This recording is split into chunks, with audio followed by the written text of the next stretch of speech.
Hello दोस्तों, welcome back to my new video. सबसे पहले डिस्क्लेमर देना चाहूँगा कि इस वीडियो को प्योरली एजुकेशनल पर्पस के लिए ही रिकॉर्ड कर रहा हूँ। मैं कोई भी बाई या सेल का रिकमेंडेशन इस वीडियो के माध्यम से मैं आप लोगों को नहीं दे रहा हूँ।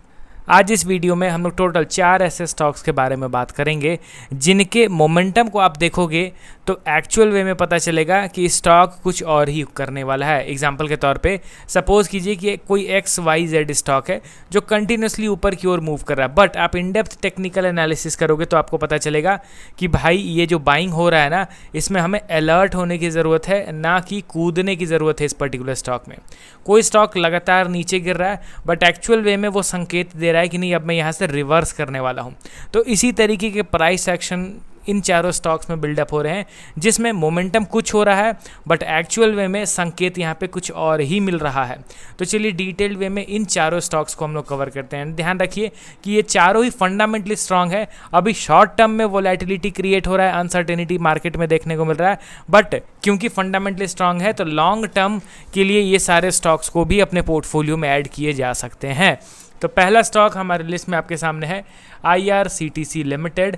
काफ़ी लंबा समय हो चुका है इस स्टॉक को कवर करते हुए अपने वीडियो में, एंड ये मत भूलिए दोस्तों कि ये बहुत ही फंडामेंटली स्ट्रांग कंपनी है। इनके बिजनेस मॉडल के बारे में तो मुझे ज़्यादा बताने की ज़रूरत है भी नहीं। करेंटली 523 के लेवल पे ये ट्रेड कर रहा है। 2.7% का आज के दिन यहाँ पे करेक्शन हो गया है। एक बार इनके वैल्यूएशन के ग्राफ को चेकआउट कीजिए, आपको पता चलेगा कि एक टाइम इनका पी रेशियो क्लोज टू 240 था एंड अभी इनका पी रेशियो कहाँ पे चल रहा है, 240 से गिर के पी रेशियो 40 पे आ चुका है। ऑब्वियसली इसको अंडर वैल्यूड कंसीडर करना पड़ेगा। प्लस आप यहाँ पे ध्यान दीजिए कि इनके अर्निंग के कंपैरिजन में नो डाउट इनका जो स्टॉक प्राइस है ना वो काफ़ी ज़्यादा पिट चुका है। इनका अर्निंग पर शेयर लगातार हाइज पे हाइज क्रिएट कर रहा है एंड ऑब्वियसली उस हिसाब से स्टॉक प्राइस में तो तेज़ी बिल्कुल भी देखने को नहीं मिल रही है। कंपनी के फंडामेंटल में इन डेप्थ एनालिसिस करने की तो ज़रूरत है नहीं, फंडामेंटली स्ट्रांग है। इनफैक्ट इनके शेयर होल्डिंग पैटर्न पे भी नज़र डालोगे तो 20.6% से गिर के पब्लिक का शेयर होल्डिंग 17.8% पे आ गया। इट मीन्स क्या है कि 3% का स्टेक किसने बढ़ाया है, मार्केट के बड़े प्लेयर्स ने, जिसमें मेनली DI का पार्टिसिपेशन यहाँ पे है। तो शेयर होल्डिंग पैटर्न भी काफ़ी ज़बरदस्त स्ट्रांग बन रहा है, रिजल्ट्स काफ़ी अच्छे आ रहे हैं एंड आपको भी पता है कि in the long run at the end company अपने फाइनेंशियल्स को ही फॉलो करती है। अगर रिजल्ट्स किसी के अच्छे आ रहे हैं तो आज नहीं तो कल स्टॉक उसी हिसाब से परफॉर्म करने वाला है। टेक्निकली आप अगर इसके चार्ट को देखोगे तो आपको पता चलेगा कि ये अपनी इंपॉर्टेंट सपोर्ट लेवल के नीचे की ओर गिर गया है। ठीक है, यहाँ पे एक ही चीज़ मैं कहना चाहूँगा, कंपनी फंडामेंटली स्ट्रांग है। अगर मुझे लॉन्ग टर्म के लिए बाइंग करना रहता तो नो डाउट मैं इसको करंट मार्केट प्राइस में भी प्रेफर करता, क्योंकि हर समय बुलिश प्राइस एक्शन नहीं देखा जाता है दोस्तों, specially for long term investment. किसी किसी केस में बाकी के फंडामेंटल्स एंड बाकी के पैरामीटर्स को भी इंपॉर्टेंस देना पड़ता है बिफोर बाइंग और सेलिंग पर्टिकुलर स्टॉक। अब ये स्टॉक ऑलरेडी अपने ऑल टाइम हाई से इतना ज़्यादा टूट चुका है, वैल्यूएशन सस्ता है, बड़े प्लेयर्स का लगातार इन्वेस्टमेंट बढ़ रहा है, इनके शेयर होल्डिंग पैटर्न से दिख रहा है, तो अब मैं और कितना कन्फर्मेशन लूँगा। हाँ, नो डाउट यहाँ पे कोई बुलिश प्राइस एक्शन नहीं बना है, तो मैं ये तो दावा नहीं करूँगा कि स्टॉक यहीं से रिवर्स कर जाए, क्या पता यहाँ से ये नीचे गिर भी सकता है। बट इस करंट मार्केट प्राइस में रिस्क टू रिवॉर्ड रेशियो जो है ना वो काफ़ी ज़्यादा फेवरेबल है। मतलब कि यहाँ पे रिस्क कम रहेगा, रिवॉर्ड ज़्यादा मिलने के चांसेस रहेंगे। यहाँ से अगर ये नीचे गिरता है तो बड़ा करेक्शन मैं एक्सपेक्ट नहीं करूँगा, बट यहाँ से एक्चुअल वे में अगर ये अपने ट्रेंड को बदलता है तो नो डाउट काफ़ी डिसेंट रिटर्न्स मुझे मिल सकते हैं। तो अभी के टाइम पे वैल्यू इन्वेस्टिंग के कैटेगरी में अगर मैं किसी स्टॉक को ऐड करना चाहूँगा तो उसमें नंबर 1 में IRCTC को मैं पिक करना पसंद करूँगा। अब चलिए बढ़ते हैं हम लोग अगले स्टॉक की ओर। हमारे लिस्ट में आपके सामने है tube investment of India limited. आज के दिन 5.7% की शानदार तेज़ी 3212 के लेवल पे इसने क्लोजिंग दे दिया है। एक बार इनके क्वार्टरली रिजल्ट्स पे ध्यान दीजिए तो इनका जो नेट प्रॉफिट है वो 82% से इंक्रीज़ हो गया है, सेल्स इनका 20% से इंक्रीज़ हुआ है एंड आपको पता है कंपनी फंडामेंटली स्ट्रांग है। एज सच कोई मेजर रेड फ्लैग तो आपको दिखेगा नहीं क्विक फंडामेंटल ओवरव्यू में, एंड साथ ही इनका शेयर होल्डिंग पैटर्न भी as it is no major change दिख रहा है। एंड इनके वैल्यूएशन के चार्ट पे एक बार नज़र डाला जाए तो यहाँ पे ये इंटरेस्टिंग है।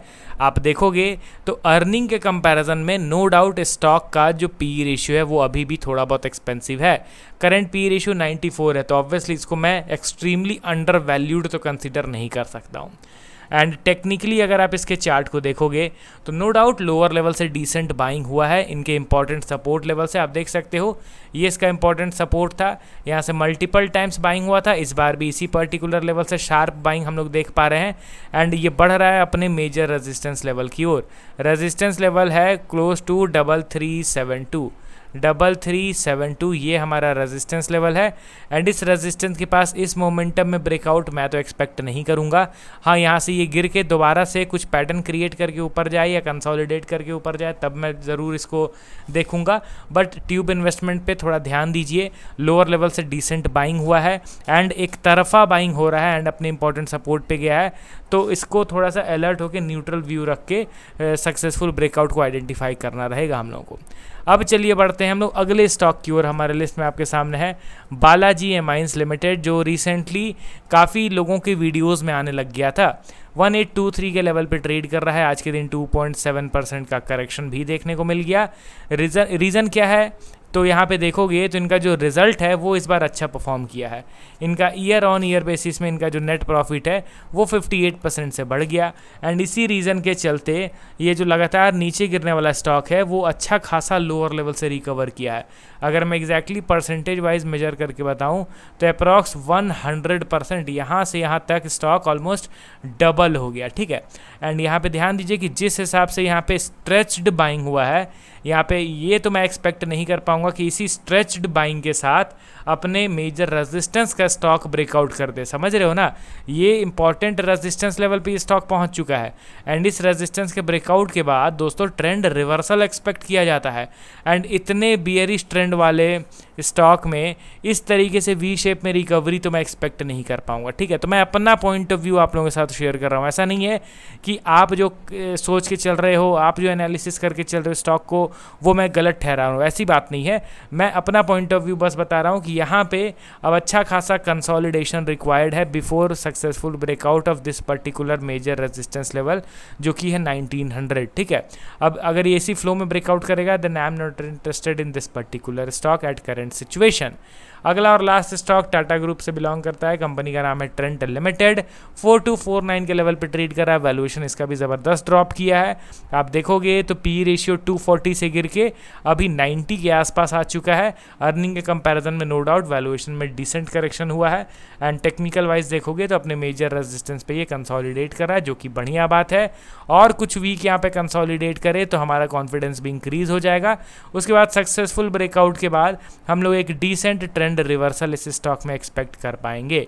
तो होपफुली ट्रेंट लिमिटेड को अब देखना रहेगा कि इस लेवल पे कंसोलिडेट करके ब्रेकआउट कर पाता है या फिर एट द एंड ये फेल करके नीचे लोप का क्रिएशन करता है, ठीक है। अभी के लिए तो ये बेयरिश ही है, ठीक है। चलिए मिलता हूँ अब कल नए वीडियोस के साथ। Okay then bye bye.